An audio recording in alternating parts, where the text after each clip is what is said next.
Čau, man sauc Mārtiņš Ruskis. Ar tehnoloģijām varētu teikt, ka esmu daudz maz uz tu, bet manu izbrīnu izraisīja šāda te ierīce, kuras nekad savās rokās vispār vai mūžā nebiju redzējis, neturējis. Asus Store AS202TE, tāds NAS serveris, varētu teikt, ka darbojās forši kā ārējais cietais disks, ka tev nav jāslēgā ar dažādiem tur USB kabeļiem vai sazina vēl kaut ko, vienkārši paņem, saslēdz ar internetu, saslēdz ar datoru, ievieto smuki iekšā veselus divus cietos diskus un viss kārtībā. Un tā teorētiski viņš uzreiz darbojās un funkcionē, un tu vari pārsūtīt savus failus un piekļūt pie tiem jebkurā brīdī, jebkurā laikā. Kuri internetu slēg klāt, tas viss bija saprotams, te ir, kur smuki kabelis pieslēdz pie Wi-Fi rūtera. Viss strādāja, viss elektrībā strādāja, cieto disku smuki pieskrūvēja ievietoju, bet, ja tu gribi izmantot pilnībā šīs funkcijas, tad vajadzēs nedaudz vairāk laika, vienu brīvu vakaru 100%, lai varētu gan iTunes serveri lejupielādēt un saprast, kā viņš darbojās, tad lejupielādēt vēl dažādas aplikācijas priekš mūzikas, fotogrāfijām, un visu kaut ko citu. Sākotnēji tas ir sarežģīti, bet tad, kad tas viss ir izdarīts, tad, protams, tas process tiek ļoti atvieglots, jo pat nav jāpieslēdzas vairs īsti datoram. Var visu pieslēgt caur HDMI vadu televizoram.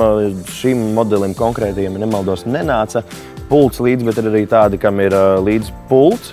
Viņam arī ir izēja, džeka, un tas arī uzreiz vēl tu vari klausīties, principā, divas dažādas mūzikas reizē. Priekš failiem es teiktu, ka viņš ir vairāk ētas noteikti nekā cietais disks. Vai mājās būtu noderīgi, ka tu saslēdz visu to kopā tā kā ar televizoru un vēl vispārējo, vai vajag šādu kastīti?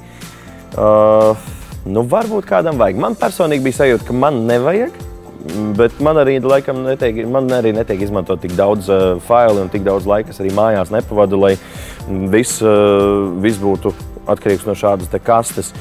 Ja man būtu liela ģimene, tad noteikti šis būtu arī diezgan veiksmīgs un izdevīgs pirkums, jo šajā mazajā tādā niecīgajā Asus Store ierīcītē mēs varam saglabāt visu, kas atrodas gan portatīvajā datorā tajā brīdī, gan, piemēram, mobīlajos telefonos, foto, video kamerās, jebkur, kur jums vien ir kaut kādi faili, ko jūs gribētu arī, piemēram, ceļojuma laikā atvērt un apskatīties, pārbaudīt, rediģēt dokumentus, daudz ko citu.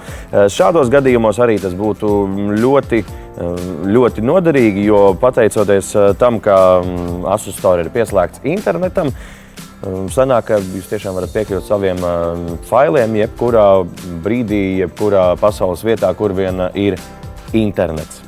Vārds serveris noteikti tevi izraisa tādu domu, ka tas maksā kosmosu, milzīgas naudas summas, tūkstošiem vai sazinu vēl kaut ko, bet ne, šāda te Asus Store ierīce maksā vien pārsimts eiro, ļoti pielīdzināma vienkārši ārējā cietā diska izmaksām, bet nopērkot šādu te Asus Store, tev tiek dotas vēl vairākas privilēģijas, kā jau manas minētās jau dažādas aplikācijas un darbības, plus vēl tam, ka tu vari piekļūt tam jebkurā pasaules vietā, un tev nav pat jāizmanto īsti nekādi USB vadi vai kaut kas tam līdzīgs. Pagaidzi tūliņ pieslēgšu, parādīšu fotogrāfijas, kas man glabājās ārējā cietajā diskā. Nē, tā nav jādara, vienkārši ir nepieciešams internets, saslēdzies kopā ar šo un viss kārtībā un viss darbojās.